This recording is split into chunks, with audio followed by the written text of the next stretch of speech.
రాజులకు రాజు ప్రభులో ప్రభు అయిన యేసుక్రీస్తు నామంన మీకు శుభములు. ఈరోజు దేవుడు మనకు అనుగ్రహించిన వాక్య ధ్యానము కీర్తన గ్రంథము 147వ అధ్యాయము 11వ వచనము. తన యందు భయభక్తులు గలవారి యందు తన కృప కొరకు కనిపెట్టు వారి యందు యెహోవా ఆనందించువాడై ఉన్నాడు. ప్రియులారా, ఈ వాక్య ధ్యానమును మనము పరిశీలించినప్పుడు మనకు అనేకమైన భయములు ఈ లోకంలో కలుగుతూ ఉంటాయి. మనుషులను చూచి, పరిస్థితులను చూచి ఈ రీతిగా అనేక భయాలు మనకు కలుగుతూ ఉండవచ్చు. అయితే మనము దేవుని యందు భయభక్తులు కలిగి ఉండాలి. ఆయనకు మాత్రమే భయపడాలి. ఎందుకంటే సమస్తమును సృష్టించిన వాడు ఆయనే. నిన్ను సృష్టించినట్లే నిన్ను ప్రస్తుతం నీవు భయపడుతున్నా లేక నిన్ను భయపెడుతున్న వానిని కూడా ఆయనే సృష్టించాడు. ఆ పరిస్థితులు ఆయనకు లోబడతాయి. కాబట్టి ఆయనను దాటి వెళ్ళేది ఏది లేదు. అది మనిషి అయినా, పరిస్థితి అయినా, అపవాది అయినా సరే. మరి నీవు వాటిని చూచి వారిని చూచి ఎందుకు భయపడుట అని దేవుడు అడుగుచున్నాడు. నేనే చెప్పాను కదా, భయపడకు, నేను నీకు తోడుగా ఉంటాను అని. మరి ఎందుకు ఆ మాట జ్ఞాపకం చేసుకోవట్లేదు?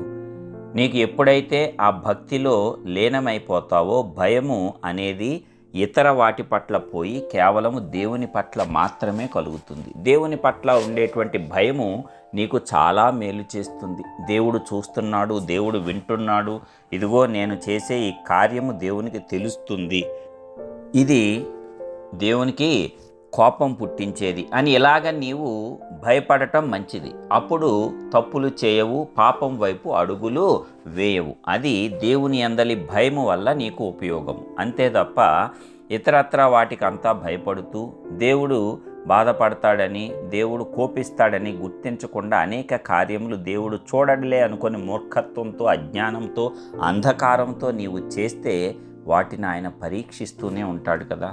కాబట్టి దేవుని యందలి భయమే ఉండాలి. దేవుడు చూస్తాడు, దేవుడు వింటాడు, ఆయనకు మరుగై ఉన్నది ఏదీ లేదు అనేటువంటి సత్యాన్ని నీవు ఎల్లప్పుడూ మనస్సులో జ్ఞాపకం చేసుకుంటే ఎలాంటి దుర్మార్గపు కార్యములు చేయవు, వాటి వైపు అడుగులు వేయవు. కాబట్టి లోకము యందు కానీ, లోకస్తుల యందు కానీ, లోక పరిస్థితుల యందు కానీ భయము వీడి సమస్తమును సృష్టించి తన అధీనంలో ఉంచుకున్న వాని యందు మనము భయము, భక్తి రెండూ కలిగి ఉండాలి. అలాగ తన యందు భయభక్తులు గలవారి యందు తన కృప కొరకు కనిపెట్టు వారి యందు యెహోవా ఆనందించువాడై ఉన్నాడంట, సంతోషిస్తాడంట.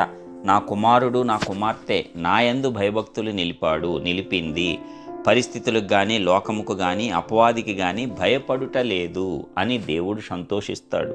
నా కృప కోసం ఎదురు చూస్తున్నారు వీరు అని దేవుడు ఇంకా తన అత్యధికమైన కృపతో పాటు తన శక్తి సామర్థ్యాలు కూడా అత్యధికంగా మనకు కనపరుస్తాడు. కాబట్టి ఏదైనా ఆయన అధీనంలోనే ఉన్నది. ఆయనకు అసాధ్యమైంది ఏదీ లేదు, అది ఆయనే చెప్పాడు. యెహోవాకు అసాధ్యమైంది ఏదైనా ఉన్నదా అని. కాబట్టి ఎందుకు భయపడతాము? దేవునిని దాటి ఏదైనా జరిగే అవకాశము, ఆస్కారము ఉంటే నీవు భయపడినా ఒక అర్థం ఉంటుంది. కానీ నిన్ను సృష్టించిన వాడు, సమస్త సృష్టిని సృజించినటువంటి వాడు, సమస్తము ఆయన అధీనంలోనే ఉన్నది.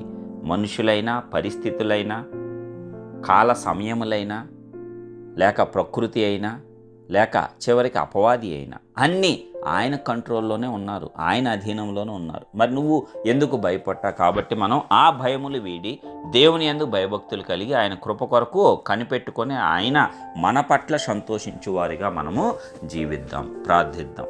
కృపా సత్య సంపూర్ణుడా, స్తుతులకు పాత్రుడైన గొప్ప పరలోకపు తండ్రి, మీ ఘనమైన శ్రేష్టమైన నామానికి వందనాలు, స్తోత్రాలు చెల్లిస్తున్నాం. ఎప్పటివరకు అత్యద్భుత రీతిలో కాచి కాపాడి ఉన్నారు.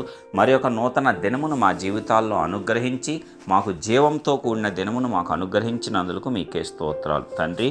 ఈ రోజంతట్లో కాపాడండి మా దేవా. ఇదిగో ఇచ్చినటువంటి వాక్కును బట్టి వందనాలు. అవునయ్యా, ప్రతి నిత్యము అనేక భయములు, మనుషులను చూచిన, బలవంతులను చూచిన, పరిస్థితులను చూచిన నాయనా, మరి దురాత్మ శక్తుల యొక్క ప్రభావములు ఇవన్నీ మాకు భయములు పుట్టిస్తూ ఉన్నాయి. అయితే మరి మీరు చెప్పిన వాక్య ప్రకారము మేము నీ యందు మాత్రమే భయభక్తులు నిలిపి ముందుకు సాగేటువంటి కృప ఈ రోజు నుంచి మా అందరికీ నిండార్లుగా అనుగ్రహించి ఆ మనశ్శాక్షితో మమ్మల్ని నింపి నీవు మా పట్ల ఆనందించేటువంటి జీవితాలను మేము జీవించేటట్లు సహాయము దయచేయవలసిందిగా యేసు నామమున ప్రార్థించి పొందుచున్నాం తండ్రి.